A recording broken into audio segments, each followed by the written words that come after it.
ஹிஜா கல்லூரி என்பது 2005-6 காலப்பகுதியில் எமது நெற்பட்டிமுனை மண்ணில் தோற்றம் பெற்றது. குறிப்பாக எங்களுக்கு தெரியும், எங்களது நெற்பட்டிமுனையில் இருக்கின்ற 3 முக்கியமான பாடசாலைகள். ஒன்று அலெக்சா மத்திய கல்லூரி, எனது தாய் பாடசாலை, அதே போன்று லாபீர் வித்தியாலயம், அதே போன்று சிவசக்தி வித்தியாலயம் ஆகிய 3 பாடசாலைகளுக்கும் மேலதிகமாக இந்த ஹிஜா கல்லூரி ஆரம்பிக்கப்பட்டு இந்த விழா இன்று வரை தொடர்ச்சியாக நான் நினைக்கிறேன் 20 வருடங்களுக்கு மேலாக ஒழுங்குபடுத்தி நடாத்தி கொண்டிருக்கின்ற எனது அன்புக்குரிய நண்பர், நான் என்றும் மச்சான் என்று சொல்லுகின்ற W. அய்யூப் கான் அவர்கள். நான் எனது பாலிய பருவத்தில் சிறுபருவ பராயத்தில் இருந்து அவரை நன்கு அவதானித்து வருகின்றேன். அவர் ஒரு சிறந்த ஆளுமை, சிறந்த பேச்சாளர், அதே போன்று சிறந்த ஒரு அறிவிப்பாளர், பல்திறன் கொண்ட ஒரு மல்டி பர்சனாலிட்டி என்று சொல்லலாம் அவரை. அவர்கள் இதை தலைமை தாங்கி நடாத்தி கொண்டிருக்கின்றார்கள். எனவே அவர்களை நான் விழித்தவனாக, அதே போன்று இந்த விழாவுக்கு பிரதம அதிதியாக வருகை தந்திருக்கின்ற அன்புக்குரிய அருட் சகோதரர், சமூக செயற்பாட்டாளர், சமூக சேவகர் கிறிஸ்துராஜா அவர்களையும் விழித்தவனாக, அதே போன்று இந்த நிகழ்வுகளை மிக அழகாக நெறிப்படுத்திக் கொண்டிருக்கின்ற தம்பி ஐயம் சூஃபி அவர்களையும் விழித்தவனாக, அனைவரையும் விழித்து அனைவருக்கும் சாந்தியும் சமாதானமும் உண்டாவதாக என்று வேண்டி, அஸ்ஸலாமு அலைக்கும் வரஹ்மத்துல்லாஹி வபரகாத்துஹு. உண்மையில் மிக நீண்ட காலத்துக்கு பிறகு, நான் நினைக்கிறேன் ஒரு 25 வருடங்களுக்கு பிறகு, எனது தாய் மண்ணில் இவ்வாறான ஒரு பிரபாண்டமான ஒரு நிகழ்ச்சியில் நான் கலந்து கொள்வதை இன்று மகிழ்ச்சி அடைகின்றேன். அதற்காக என்னையும் அழைத்து நான் எதிர்பாராத பெரிய ஒரு கௌரவத்தை எனக்கு தந்த இந்த ஏற்பாட்டு குழுவுக்கும், இந்த ஹிஜா கல்லூரியின் முகாமைத்துவ பணிப்பாளர் W. அய்யூப் கான் சார் அவர்களுக்கும் இந்த சந்தர்ப்பத்தில் நான் மனமார்ந்த நன்றிகளையும் வாழ்த்துக்களையும் சொல்லிக் கொள்கின்றேன். ஜஸாக்குமுல்லாஹ் ஹைரன். அதே போன்று இன்னும் ஒரு விஷயத்தை நான் இங்கு சுட்டிக்காட்ட வேண்டும்.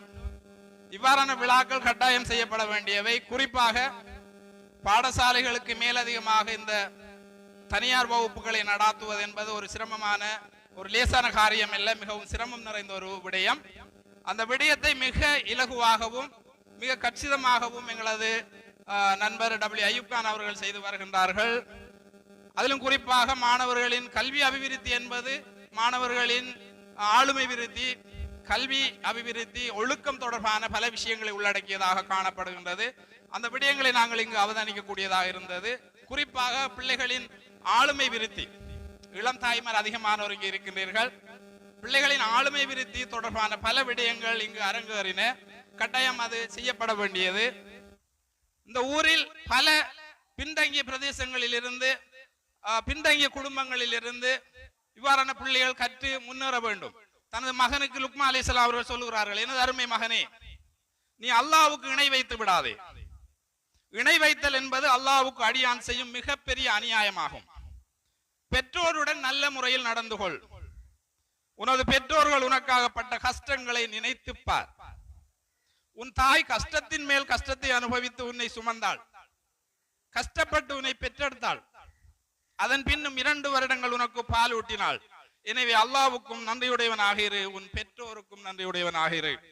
இந்த விடயத்தில் நாங்கள் மிகவும் அவதானமாக இருக்க வேண்டும். இளம் தாய்மார் இருக்கின்றீர்கள், இளம் பிள்ளைகள் இருக்கின்றீர்கள், ஸ்காலர்ஷிப்பில் சித்தி அடைந்த மாணவர்கள் இருக்கின்றீர்கள், பல்கலைக்கழகத்தில் செல்ல இருக்கின்ற மாணவர்கள் இருக்கின்றீர்கள், ஏஎல் கற்றுக்கொண்டு இருக்கின்ற மாணவர்கள் இருக்கின்றீர்கள், OL பரீட்சைக்கு தோற்று இருக்கின்ற மாணவர்கள் இருக்கின்றீர்கள். இந்த பெற்றோரை கண்ணியப்படுத்துகின்ற விடயங்களில் மிகவும் அவதானமாக இருக்க வேண்டும்.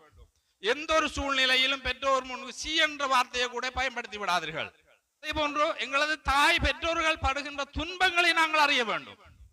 அவர்கள் வேலை செய்கின்ற இடங்களுக்கு நாங்கள் நேரடியாக சென்று அவதானிக்க வேண்டும். அது வயலாக இருக்கலாம், கடையாக இருக்கலாம், மார்க்கெட்டாக இருக்கலாம், அல்லது அவர்கள் செய்கிற வேலை தளங்கள் எங்காக இருக்கலாம். அவர்கள் என்ன துன்பங்களை துயரங்களை அனுபவித்து எங்களை வளப்படுத்தி எடுக்கின்றார்கள், எங்களுக்காக செலவு செய்கின்றார்கள் என்ற விடயங்களை நாங்கள் நிச்சயமாக அறிந்திருக்க வேண்டும். உங்களுக்கு தெரியும், இன்றைய நவீன காலத்தில் ஜப்பான் போன்ற நாடுகளில் மாணவர்களின் பெற்றோர்கள் தாங்கள் வேலை தளங்களில் என்ன செய்கின்றார்கள் என்பதை அவர்கள் வீடியோ பண்ணி பிள்ளைகளின் வகுப்பறைகளை கொண்டு வந்து காட்சிப்படுத்துகின்றார்கள். ஏனென்றால் பெற்றோர்களின் துன்பங்களை பிள்ளைகள் அறிகின்ற போதுதான் பிள்ளைகளுக்கு நல்ல ஒழுக்கம், அவர்களுக்கு பொறுப்புணர்ச்சி, பொறுப்புணர்வு எல்லாம் வந்து அவர்கள் படிக்க தொடங்குவார்கள். எனவே அன்புக்குரிய இளம் தாய்மாரே, பெற்றோர்களே, மாணவர்களே, நீங்கள் உங்களது பெற்றோருக்கு மரியாதை செய்யுங்கள். பெற்றோர்கள் இன்ப துன்பங்களில் நீங்கள் பங்கெடுங்கள். முடியும் என்றால் உங்களுக்கு நேரம் இருந்தால் பெற்றோரின் வேலை தளத்துக்கு சென்று, அது வயலாக இருக்கலாம், தோட்டமாக இருக்கலாம், அவர்களுக்கு உதவி செய்யுங்கள், ஒத்தாசை புரியுங்கள். அவர்கள் மனங்குள்ளிருந்து எங்களுக்கு துவா செய்வார்கள்.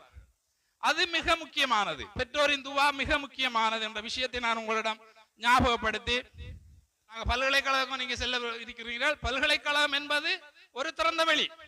அங்க எங்களை கட்டுப்படுத்துவதற்கு யாரும் இல்லை. எங்களோட மனச்சாட்சி தான் எங்களை கட்டுப்படுத்த வேண்டும். எங்களோட மனச்சாட்சி அல்லாஹ் ஒருவன் பார்த்து கொண்டிருக்கிறான் விடயத்தில் மிக கவனமாக இருக்க வேண்டும். வாய்ப்புக்கு நன்றி கூறி விடைபெறுகிறேன். அஸ்ஸலாமு அலைக்கும் வரஹ்மத்துல்லாஹி வபரகாத்துஹு.